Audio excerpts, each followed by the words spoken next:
გამარჯობათ მეგობრებო. მივიღე თქვენი კითხვები და ძალიან დიდი მადლობა ნდობისთვის. ამ კითხვებში განხილული პრობლემები ჩემთვის ნაცნობია და ამიტომ დღეს საღამოს ვუპასუხებ ამ შეკითხვებს და ვეცდები მოგცეთ შედეგიანი რჩევები და რეკომენდაციები. აბა, მოდით წავიკითხოთ პირველი კითხვა. რითი შეიძლება დავეხმაროთ ჩემს თავს, რომ დავიხსნა დეპრესიისგან, რაც გამოწვეულია დაგროვილი ემოციებით და იმედგაცრუებებით, ადამიანებისგან იმედგაცრუებებით. მინდა ისევ მჯეროდეს ჩემი თავის და ვიყო ისჭრიჭინა გოგო, სიცოცხლე რომ უხარია.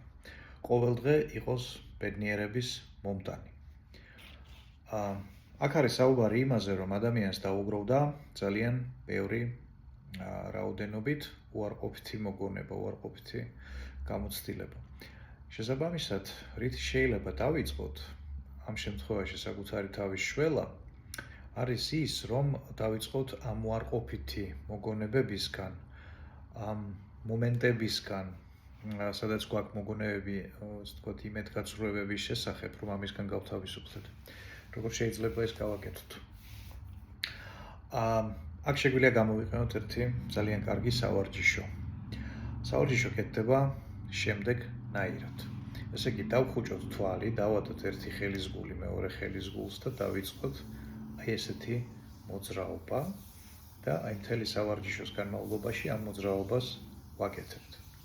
შემდეგ დავხუჭოთ თვალი, ხელის მოძრაობას ვაგრძელებთ ამ დროს და გაიხსენეთ პირველი უარყოფითი მოგონება, რაც გაგონდებათ და დააკვირდით, რომ დიდი ალბათობით ამ მოგონებაში, ხო, იქნებით პირველ პირში, ანუ ისე გახსოვთ, თითქოს ისე ვიქხართ და თითქოს ისე ხდება.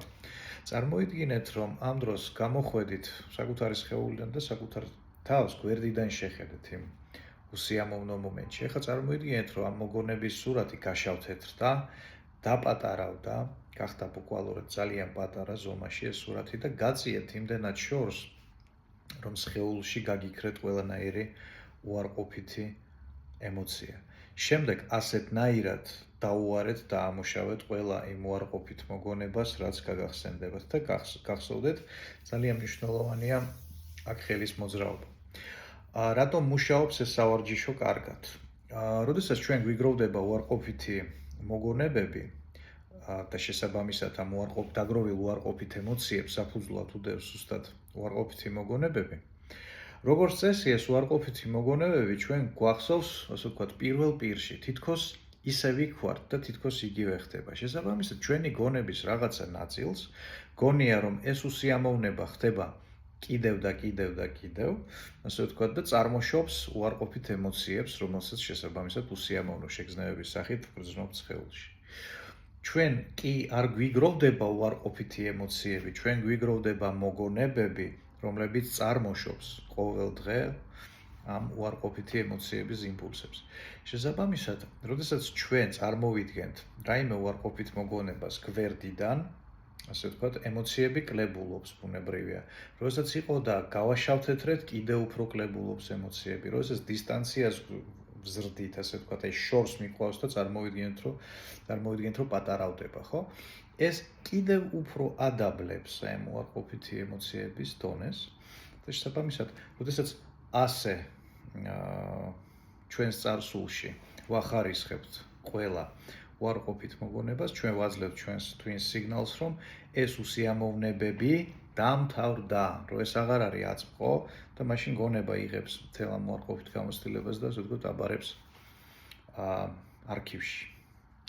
და შესაბამისად თქვენ თავისუფლდებით ამ ნეგატიური ემოციებისგან. აი, ესეთი რჩევა შემიძლია მოგცეთ. წავიკითხოთ შემდეგი შეკითხვა. გამარჯობა ბატონო ვახო, ბევრი წელია ჩემი ფინანსური მდგომარეობა ერთ და იმავე წრეზე ტრიალებს. მუდმივად პრობლემებში ვარ. რას ვაკეთებ არასწორად? რატომ არ მოდის ჩემთან ჩემი ფული? უკვე აღარ ვიცი როგორ მოვიქცე.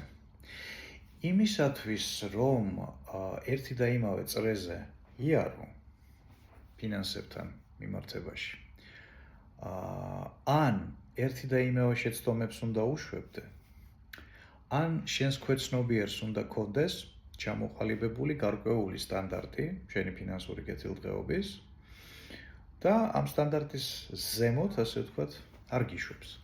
იქიდან გამომდინარე, თქვენ მეკითხებით, თქვენ შეკითხვაში ჟღერს ესე, რომ უკვე აღარ ვიცი როგორ მოვიქცე, ანუ ბეჭვი მაქვს, რომ ძალიან ბევრი რაღაცა ცადეთ. საბამისად, საქმე არ არის იმაში, რომ ერთსა და იმავე შეცდომებს უშვებთ. დიდი ალბათობით საქმეა იმაში, რომ თქვენს ქვეცნობიერს რაღაცა მიზეზით არ სურს, რომ თქვენ გქონდეთ მეტი ფული. აქ შეგიძლიათ ჩაატაროთ ესეთი მცირე ტესტი საკუთარ თავზე, რომ მიხვდეთ, რამდენად არის თქვენი ქვეცნობიერი თანახმა იმაზე, რომ თქვენ ფინანსურად გაიზარდოთ. ექსპერიმენტი მდგომარეობს შემდეგში. დაფიქრდით, რამდენი ფულის შოვნას აპირებთ შემდეგი 1 წლის მანძილზე, ასე ვთქვათ, რეალურად რამდენი ფულის შოვნას აპირებთ, გააზრებულად. შემდეგ დახუჭეთ თვალი და წარმოიდგინეთ ეს თანხა ან ნახტფულად, ან როგორც ციფრები საბანკო ანგარიშზე. შემდეგ წარმოიდგინეთ, რომ ეს თანხა გაორმაგდა, ანუ ორჯერ უფრო მეტ ფულს ხედავთ, ან ციფრების სახით, ან ნაღდი ფულის სახით. შემდეგ წარმოიდგინეთ, რომ შემდეგი 20 წლის მანძილზე ფულის რაოდენობა, რომელსაც თქვენ ფლობთ, მუდმივად იზრდება. ამ სავარჯიშოს გაკეთების შემდეგ და პროცესშიც დააკვირდით თქვენი სხეულის რეაქციებს. თუ ჩნდება სიმსუბუქის, კომფორტის, სილაღის, ანუ პოზიტიური ემოციის განცდა, ესე იგი, დიდი ალბათობით თქვენი ქვეცნობიერი თქვენს მხარეზეა, ასე ვთქვათ, თქვენი ფინანსური ზრდის თვალსაზრისით და მაშინ უნდა გადახედოთ სტრატეგიას, რომელსაც იყენებთ ფულის შოვნისთვის. თუ ამ სავარჯიშოს გაკეთების პროცესში თქვენ სხეულში გაგიჩნდათ უარყოფითი შეგრძნებები ან ემოციები, ეს ნიშნავს იმას, რომ თქვენ გაქვთ, ასე ვთქვათ, ემოციური ფინანსური ბლოკები და მაშინ გირჩევთ ამ სავარჯიშოს გამეორებას, სადაც თვე-თვენახევრის მანძილზე. ეს ზუსტად ასე, როგორც მე აღწერე, სანამ რაღაცა მომენტში არ იგრძნობთ, რომ როდესაც წარმოიდგენთ დიდ ფინანსურ ზრდას თქვენსას, ხო? თქვენი სხეული ამას პასუხობს პოზიტიური შეგრძნებებით და პოზიტიური ემოციებით. აი ასე შეგიძლიათ დაიწყოთ საკუთარ თავზე მუშაობა ფინანსური ზრდისთვის. წავიკითხოთ შემდეგი შეკითხვა. გამარჯობა, პირადს ვერასდროს ვალაგებ. თქვენი პოსტის შემხვდა არ ვიცი რითი დავიწყოთ ცვლილება. ყველაფერს ვახერხებ პირადის გარდა, არ გამომდის. თუ ყველაფერს ახერხებთ, ეს ნიშნავს იმას, რომ მიზნის მიღწევის უნარები თქვენ გააქვთ. აი სხვა სფეროებში, როდესაც ისახავთ რაღაცა მიზანს და შემდეგ მას წარმატებით აღწევთ, ესე იგი მიზნის მიღწევის უნარი გააქვთ.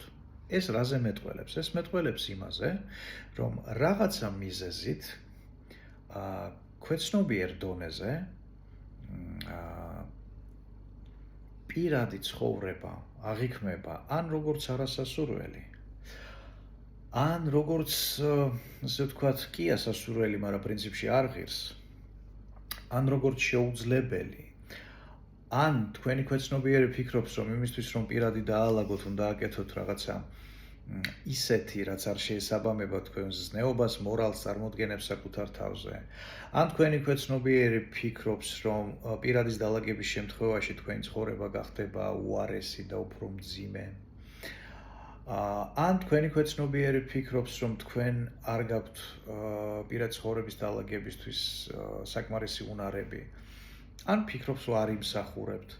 ან შეიძლება ფიქრობს, რომ პირად ცხოვრება საშიშია, ან რომ ძალიან რთულია პირად ცხოვრების დაალაგება და ასე შემდეგ. ანუ რა მინდა გითხრათ, რომ ძირითადი ბლოკირება, ძირითადი პრობლემა მდგომარეობს იმაში, რომ კი არ შეგიძლიათ, არ უნდა რატომღაც თქვენს ქვეცნობიერს და ამიტომ არ გაძლევთ საშუალებას, რომ პირად ცხოვრებაში გამოიყენოთ თქვენი ბიზნის მიღწევის უნარები. შესაბამისად, აქ არის საკვლევი თქვენი ქვეცნობიერი, გაუცნობიერებელი წარმოდგენები საწინააღმდეგო სქესზე, ოჯახზე, მშობლობაზე შესაძლებელია, სექსზე და იმ შემთხვევაში თუ აქ აღმოაჩენთ რაღაცა ნეგატიურ აზრებს, ხო? ეს ნიშნავს იმას, რომ ეს აზროვნება არის შესაძლებელი. როგორ შეიძლება ეს აღმოაჩინოთ? უმჯობესი იქნება, რომ ეს გააკეთოთ პირად კონსულტაციაზე, ხო? იმიტომ რომ ამის დადგენა შეიძლება დაახლოებით საათში, საათნახევარში. თუ თქვენ თვითონ გადაწყვეტთ ამის გაკეთებას, გააკეთეთ შემდეგნაირად, მოიმარჯვეთ ფურცელი და პასტა, დახუჭეთ თვალი, საკუთარ სუნთქვას დააკვირდით და მაგალითად დაახარისხეთ, აიღეთ თემები, ხო? საწინააღმდეგო სქესი, შემდეგ ურთიერთობები, ოჯახი, სექსი, მშობლობა, როგორც ასე თუ კიდე რაღაც კატეგორია თუ არის მიაწერეთ და თვალი დახუჭეთ და ნახეთ რა ნეგატიური აზრები მოგდით ამ დროს თავში თვითეულ აი ამ კატეგორიაზე, ხო? თქვენი ნეგატიური აზრები დედის, მამის, ბავშვობაში გაგონილის, დიდობაში გაგონილის, აი ყველა ნეგატიური აზრი რაც თავისით ამოტივტივდება დახუჭული თვალებით, ხო? თითო კატეგორიაში ჩამოწერეთ და ასე ვთქვათ, მიიღებთ იმ გაუცნობიერებელ ნეგატიურ აზროვნებას, რომელიც გიშლით ხელს, რომ თქვენი პირადი დაალაგოთ წარმატებულად. აი ასე შეგიძლიათ მოიქცეთ. შემდეგი შეკითხვა წავიკითხოთ. როგორ ამოვიცნოთ ჭრდილი? ჭრდილი შეიძლება ამოვიცნოთ შემდეგნაირად. ანუ ჭრდილოვანი სტრუქტურები ეს არის ის, რაც რაღაცაში გვიშლის ხელს, ხო? მაგალითად, გაქვთ რაღაცა პროექტი. არ აქვს მნიშვნელობა, ეს არის ბიზნეს პროექტი, ეს არის პირადი ცხოვრების პროექტი, ეს არის ასე ვთქვათ, სოციალური, არ აქვს დარგს მნიშვნელობა, აი რაღაც გაკეთება გინდათ და იმას დავარქვათ პროექტი. თან იცით რა უნდა გააკეთოთ? გასაგებია თქვენთვის სამოქმედო გეგმა ერთი. უნარებიც გაქვთ ამისოთ, ანუ შეგიძლიათ ამის გაკეთება და გინდათ ამის გაკეთება. და მაინც რაღაცა ან გაჩერებთ შინაგანად, ხო აი ვიცი რა უკვე მოქმედება უნდა დავიწყოთ, აი ვერა. სულ მაქვს სურვილი რომ გადავდო დღეს ხვალ. ანუ ეს ჭრდილის გამოვლინებაა. ან ხდება ჩემს ცხოვრებაში რაღაცა ქაოტური მოვლენები. ან ჩემთან, ხო, ან მაგალითად ახლობლებთან ხდება ისეთი რაღაცები, ანუ ისეთი მოვლენები ხდება, რომ მე ძალიანაც მინდა რომ დავიწყო, მაგრამ არ მცალია საამისო, სულ რაღაცა პრობლემების მოგვარებით ვარ დაკავებული. აი ესეთ ჭრდილის გამოვლინებაა. ერთ შემთხვევაში ჭრდილი გვაცლის ენერგიას, მეორე შემთხვევაში გვირღვევს, ასე ვთქვათ, ჩვენი გეგმების წესრიგს. აი ამ ნიშნებით შეგიძლიათ დაადგინოთ, რომ საქმე გაქვთ საკუთარ ჭრდილთან. შემდეგი შეკითხვა, როგორ გავხდე მადლიერი? იმისთვის, რომ გახდეთ მადლიერი და ძალიან მნიშვნელოვანია, რომ იყოთ მადლიერი. რატო მნიშვნელოვანი მადლიერება, ხო? მადლიერება რას ნიშნავს? იმის დანახვის უნარი, ასე ვთქვათ, რა სიკეთეებს ფლობთ, როგორც გარეგანად მატერიალურ სიკეთეებს, ისე ურთიერთობების სახით, ისე შინაგანად თქვენი ნიჭიერება, უნარები და შემდეგ და შემდეგ. როდესაც ამას ყველაფერს ხედავთ, თქვენ გაქვთ თავდაჯერებულობის მდგომარეობა, იმიტომ რომ იცით, რომ შეგიძლიათ აი ამ რესურსებს დაეყრდნოთ იმისთვის, რომ რაღაცა შემდეგი წინსვლა განახორციელოთ. შესაბამისად, საიმისოდ, რომ გახდეთ მადლიერი, ჩამოწერეთ ყველაფერი ის ცხოვრების ყველა სფეროში, რითიც ხართ კმაყოფილი, ხო?